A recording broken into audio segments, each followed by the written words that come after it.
Hello again, fellow humans, human fellas, and welcome to today's video. So today I will be talking about one of my absolute favorite shows ever, The Dragon Prince, and I will be categorizing some of the characters according to the Enneagram. Let me start off by saying that I am not an expert by any means on the Enneagram or the Dragon Prince. I'm just a girl who likes the human things like bread and complaining all the time. How many references are there going to be today? Probably just those two, unless I think of any other ones.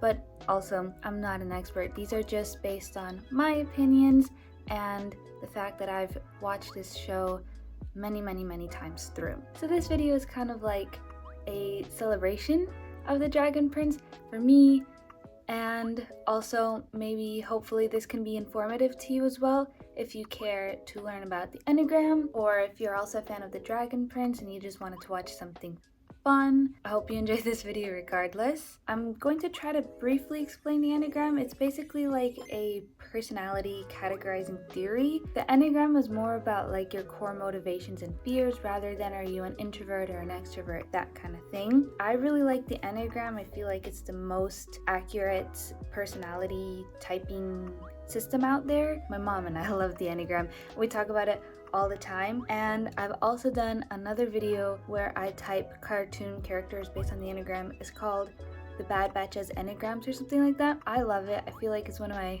best videos, so if you liked the style of this one, you might like that one as well.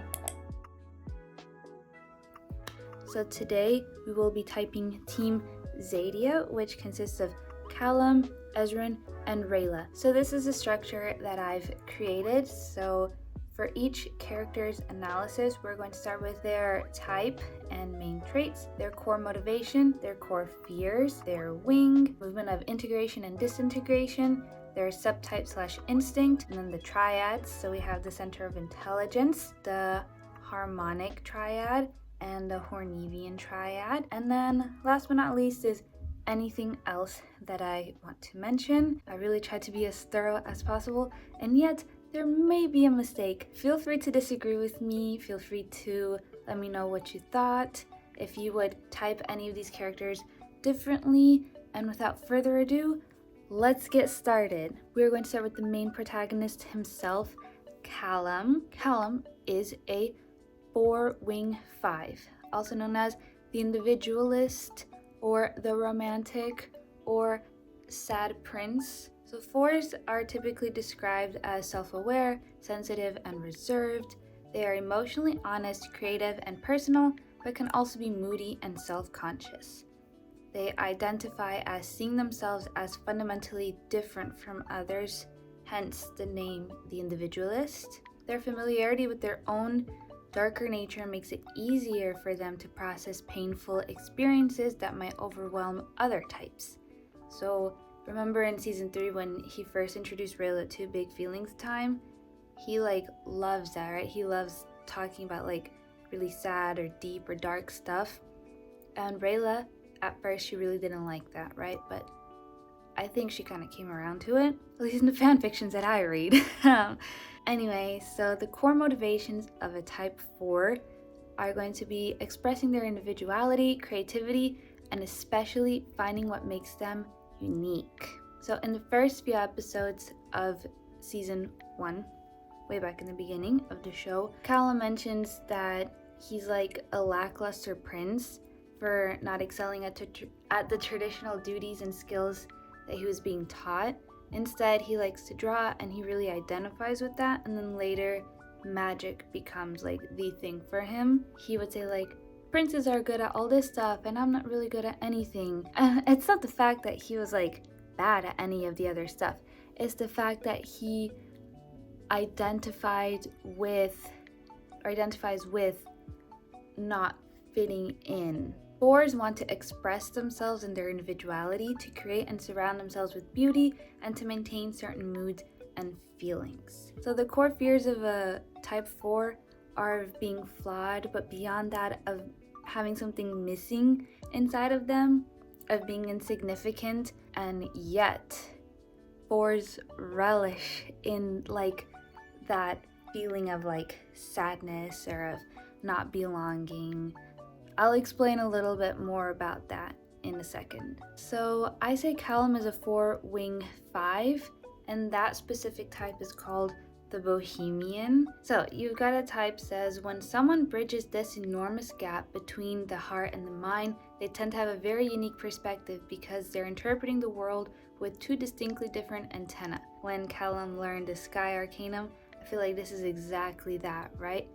Mind, what was it? Hand, head, and heart, mind, body, and spirit. 4-wing 5s have very increased emotional awareness and intellectual curiosity.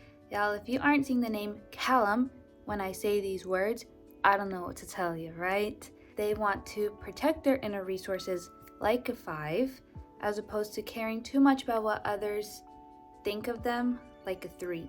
I would say Callum is less worried about like saving face and more about learning as much as he can, right?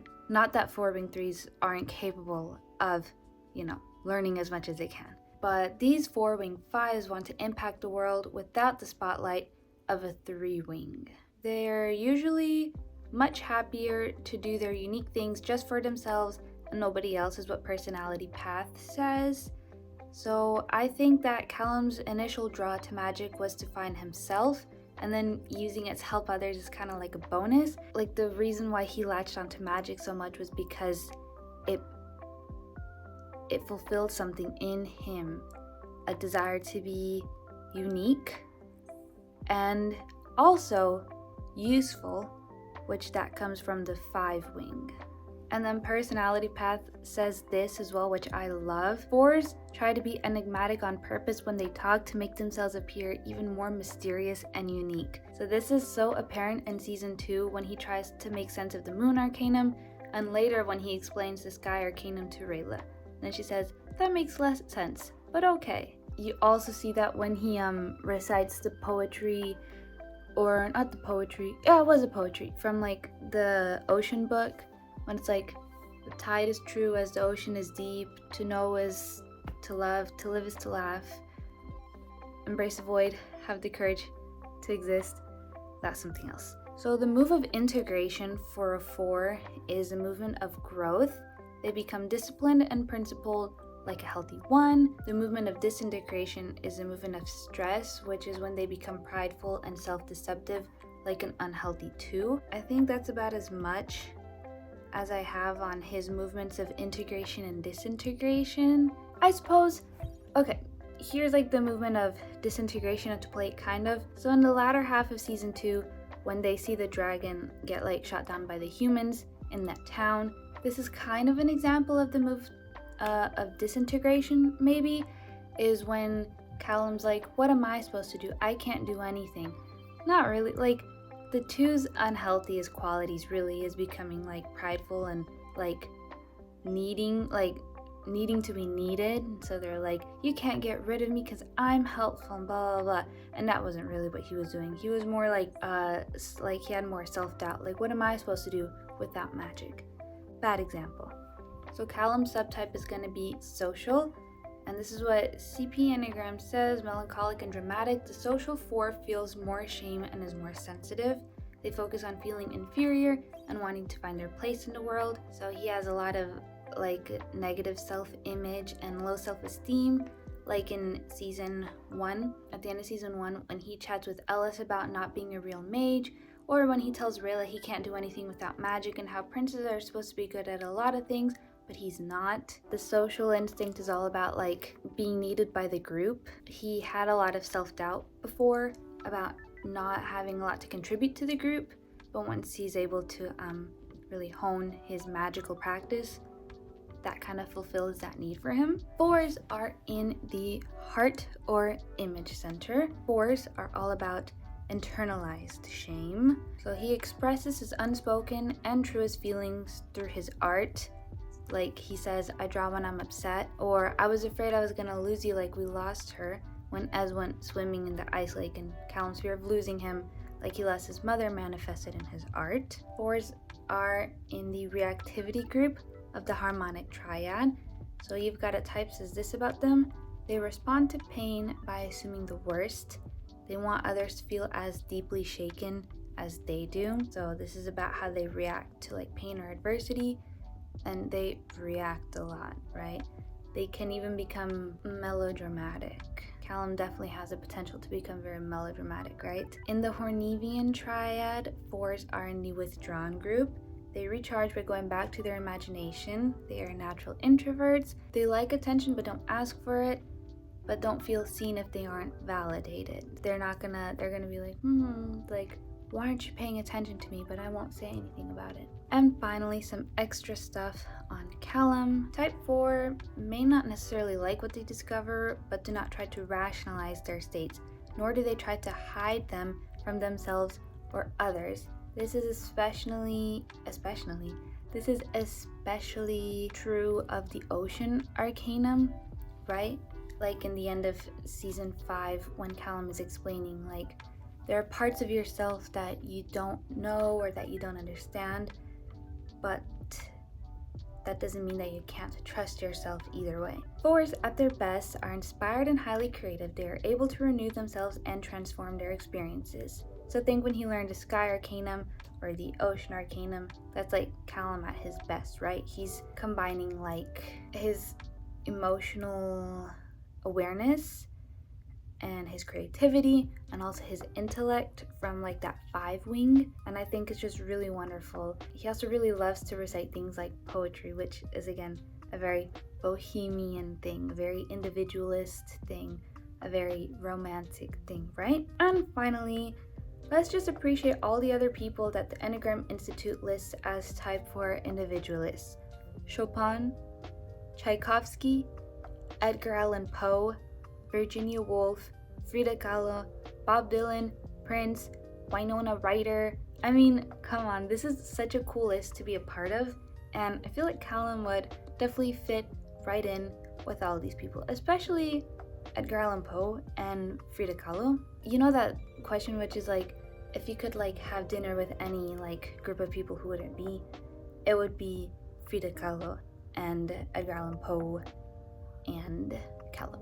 Okay, next we are on to the Little King himself. First of all, let me put a little discrepancy or the little disclaimer on Ezran's section. At first, I had typed him as a type 2 wing 1, the helper, because like he wants to help people, he's selfless, he's empathetic, but that didn't feel right because to me, the core motivation of a type 2 is to be helpful, and the core fear of a type 2 is like to be not needed or to be left behind. And I wouldn't say that really is true of Ezran's character. Instead, I see him as a 9 wing 1, the peacemaker. The main traits of a peacemaker, type 9, are going to be that they're inclusive, they're soft, they're empathetic, and they're easygoing. So the Enneagram Institute says this about type 9s: they are deeply receptive, accepting, unself-conscious, emotionally stable and serene, trusting of self and others, at ease with self and life, innocent and simple, patient, unpretentious, good-natured, genuinely nice people. I feel like that's Ezran's character in a nutshell, right? Personality Path says that they have an easy time seeing and valuing the perspective of others. And as I read this description of 9 leadership, I really thought about Ezran and his reign as king. This is from Personality Path. Healthy 9s who find their own voice and self-worth are incredible leaders, not because they are naturally inclined to grab power, but because they aren't. They lead from a standpoint of understanding and acceptance, not domination. They are incredible meditators and counselors with a wealth of wisdom. The core motivation of a 9 is to keep the peace and to maintain stability. So their core fear is going to be disharmony or conflict, and also not getting what they want, but they would never tell you that for fear of rocking the boat. The Enneagram Institute says this: 9s demonstrate the tendency to run away from the paradoxes and tensions of life. So if you'll recall, in the first season, when Harrow tells Callum and Ezran that they need to go on a trip to the Banther Lodge, Ezran runs away.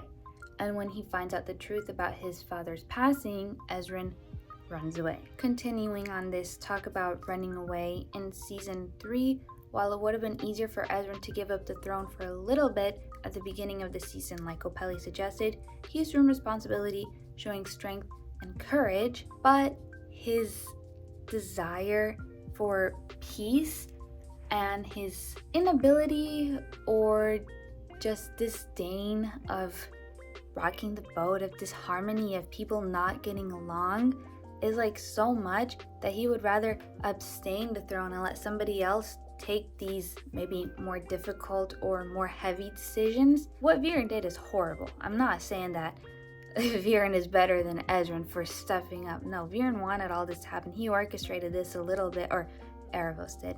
I was a little disappointed with Ezran's character, which, I mean, he's a child and he's also fictional, so I can't say that mad at him. But he did give up the throne because when it became too difficult and there was no other option other than war, he ended up running away. But he did come back, and that's what counts. So let's talk about his wing. I said that Ezran is a 9-wing 1, and they are also known as the idealist or the dreamer. So Ezran's actions reflect his pursuit of justice and ultimately peace.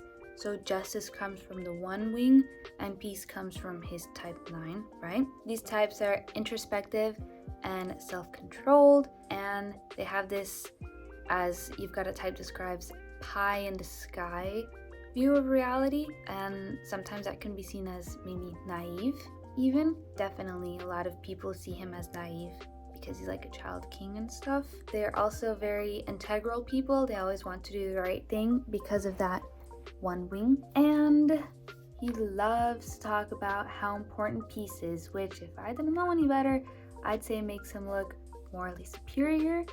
And he is a very outstanding moral role model, at least through words alone, if not some of his actions, I suppose. But these idealists, these dreamers, prefer the philosophical route than taking practical actions.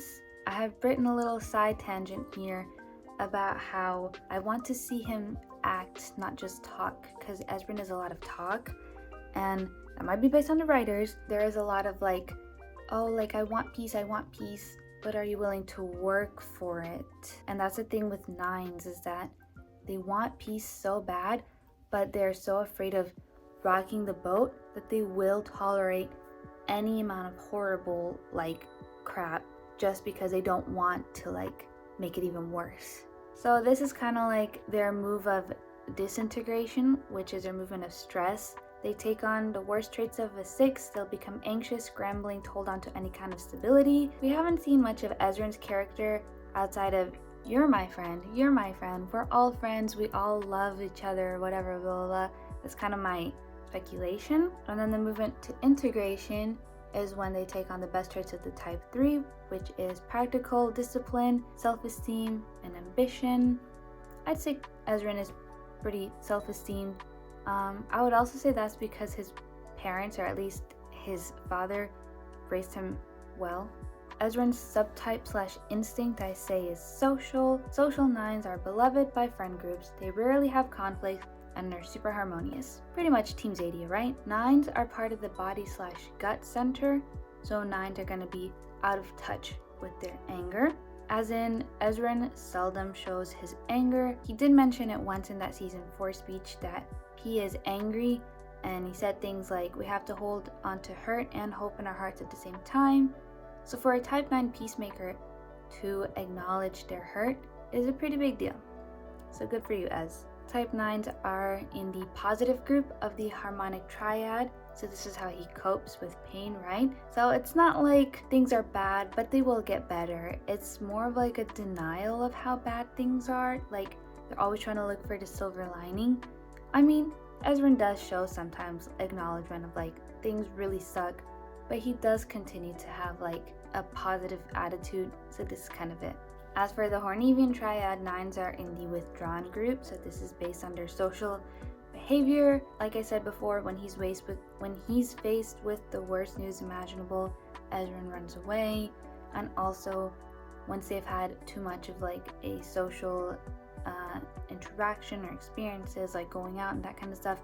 9s withdraw. And special bonus for Ezran, I think he's also highly sensitive, which is why he might appear as more emotionally in tune like a 4 might be, while still holding on to his core motivation of wanting to maintain peace. So I do want to make a video about highly sensitive characters. Yeah, Ezran is one of them that I think. There's also another one in the Dragon Prince that I have in my list, so look out for that perhaps in the next year.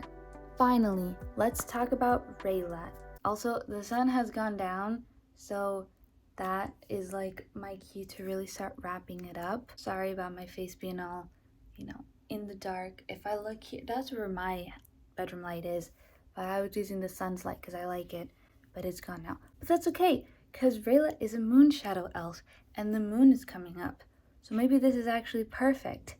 Anyways, let's talk about best girl Rayla. I see Rayla as an 8-wing 9, the challenger. So the main traits of an 8 are that they are strong, determined, self-assured, confrontational, and daring. Oh, so daring. 8s enjoy taking on challenges themselves. They can be hard on the outside but soft on the inside, as You've Got a Type says. Looks like could kill you is actually cinnamon roll. So core motivation of an 8 is going to be independence and control, not necessarily controlling other people, but having control over themselves, because their core fear is vulnerability, powerlessness, and also rejection, even though they often don't realize how they might be emotionally pushing other people away or isolating themselves, and yet they're still feeding that fear of rejection. So 8s want to avoid appearing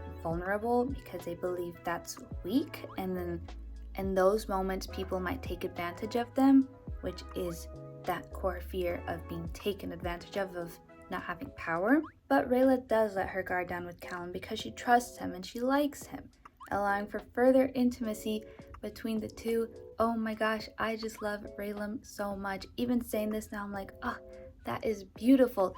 And yet we're gonna talk about a sad thing really quick. I'm sorry to do this switch on ya, but this core fear could explain why she dumped Callum the way she did, but I don't want to excuse the writing decision nor her action itself. And Callum's done nothing wrong, and Rayla's decision to dump Callum the way she did is also wrong, but this does create a somewhat barely satisfying answer for me, and if it does for you, then I hope I've helped a little bit ease that sort of like, Rayla, why would you do that? Guys, it's because she's afraid of vulnerability, okay? 8s are extraordinarily tough and can absorb a great deal of physical punishment without complaint. A double-edged blessing, since they often take their health and stamina for granted and overlook the health and well-being of others as well. Yet they are desperately afraid of being hurt emotionally, and will use their physical strength to protect their feelings and keep others at a safe emotional distance. So back in season 1, she didn't care about her hand falling off, but rather of hurting Callum and Ezran and of losing their trust. The fear of that outcome outweighed the fear of the other outcome, like losing a hand or losing Callum and Ezran. Well, losing Callum and Ezran is worse, more pain, less pain, or worse, better. I say Rayla is an 8-wing 9, which is known as the bear. So these people are more oriented toward people than toward experience, is what Personality Path says, because the other wing for an 8 would be 7, and 7 is all about experience. So basically this means that they can turn the heat on when carrying out assassination duties, but can also be chill when in a domestic setting. They is Rayla. So You've Got a Type says that this 8-wing 9, I keep saying 9, 8-wing 9, that they are supportive, warm, and steadfast people. The movement of integration for 9 is toward 2. I said 9 again. The movement of integration for an 8 is 2. So they are going to be kind-hearted and selfless. I totally think this is Rayla, and her best moments, she's so willing to fight for what she believes, to stand up for those who need it, And so that 8 really helps her be fearless and strong and not like be nervous about the outcome. But the movement of disintegration for an 8 is toward the 5. So they're going to become secretive and fearful. And that is definitely true in the episode where she hides that she's afraid of water and of being afraid, and also when she, is secretive about King Hera's passing and not being forthright with Callum and Ezran and all that kind of stuff. But she learns her lesson and she shares the truth then. So I just realized that I've had the same subtype or instinct for all 3 characters as social, and I've also done this with Rayla as well. I promise there's going to be in future characters, they are going to have different subtypes, so you're not going to think that I think everybody's a social whatever, right? But for Rayla, this is what you've got a type says. Once you've crossed an 8, it's unlikely that they'll ever let you back in their circle. So this is a lot about like solidarity, right? CP Enneagram says this: a helpful 8 who appears less aggressive and more loyal than the other 2 subtypes. The name solidarity emphasizes their tendency to offer help when people need protection. And also with the thing about once they've been crossed, they won't let you back in their inner circle. Rayla had a hard time like trusting Soren again, but when she saw that he's reliable, she's like, okay, never mind, you're cool. So 8s are in the body/gut center. It's all about anger for these guys. She has very easy access to anger. I don't remember seeing Rayla go full rage mode yet, but she isn't afraid to stand up for herself and what she believes in. She's also not afraid to assert herself. So I would say that's like where the anger comes into play. It's less of like a, I'm so angry at you, and more of like, hey, listen to me and what I have to say. Like, he asked for no pickles. 8s are in the reactive group of the harmonic triad. Anger provides power. And when faced with like a tough situation, she'll be like ready to like put up arms or be like, hey, what's going on here? Rather than like, or like, everything's fine, guys. And then in the Hornemian triad, the air's right there, I'm so sorry, but I'm almost done. In the Hornemian triad, 8s are in the assertive group. In season 1, episode 7 or 8, 6, 7, 7, I think, when they're in the town, and she needs to cut her wrist binding. She goes up to the man with the sunfire blade and asks to borrow his blade, but she didn't wait 3 sentences to straight up take it from him. She asserts herself, right? They view the world as made up of strong and weak people. They are strong and therefore are responsible for protecting those who are not. So I think when she told Callum helping or saving the dragon doesn't just feel like the right thing to do, it feels like the right thing for me to do. That's what I mean when I say that 8s are in the assertive group. She wants to protect the dragon, but she also feels a responsibility for Ezran and Callum's life when they're traveling to Xadia in the first 3 seasons. I realize that I talked a lot about the first 3 seasons. I'm sorry, it's because sorry. So a few extra things about type 8s. This thing that Abby Howe said is that 8s are able to lead and follow when appropriate, and I think that is so true of Rayla. And some other things here, 8s have enormous willpower and vitality. They feel most alive when they are exercising these capacities in the world. They use their abundant energy to affect changes in their environment, to leave their mark on it. At an early age, 8s understand that this requires strength, will, persistence, and endurance, qualities that they develop in themselves. I feel like all of these describe Rayla really well. And lastly, more than any other type, 8s stand alone. They want to be independent and resist being indebted to anyone. Although they are usually aware of what other people think of them, they do not let the opinions of others sway them. Even when in season 5, when her and Callum went to the Sunfire Kingdom and then went to go see Aunt Maya, she didn't even act like demure, if you will, sorry. She didn't even act like, oh, like, I hope she's not angry at me. She just walks in there like, yeah, I'm Rayla. I know what I'm about. And it wasn't until Auntie like had to sit down with her and was like, you messed up. you hurt my nephew, you cross him again, you're not gonna hear the end of it, right? Because you'll be dead. I feel like that is already a bit of a sneak peek spoiler even into what type I think Amaya is. Finally, 8, Rayla goes about her business with the steely determination that can be awe-inspiring and even intimidating to others, but mostly awe-inspiring, right? And with that, I have concluded typing Callum, Ezran, and Rayla according to the Enneagram. What did you think? I hope you enjoyed. Please let me know if you agree or disagree, especially about Ezran, because now that I'm thinking about it, I'm kind of like, is he a 9? Or is he 2? Or is he something totally different that I didn't even think about? Full disclosure, I have my heart set on Callum and Rayla, so be prepared to fight in the comments. I'm just kidding. But I had so much fun writing this. I already have a lot of other characters all written out and stuff, so let me know what other characters you want to see me type according to the Enneagram. With that said, if you did like it, you can give it a like if you want. You can subscribe if you want to see that other Enneagram video. I'll come back with a more fun and interesting video for next time. Ciao, ciao!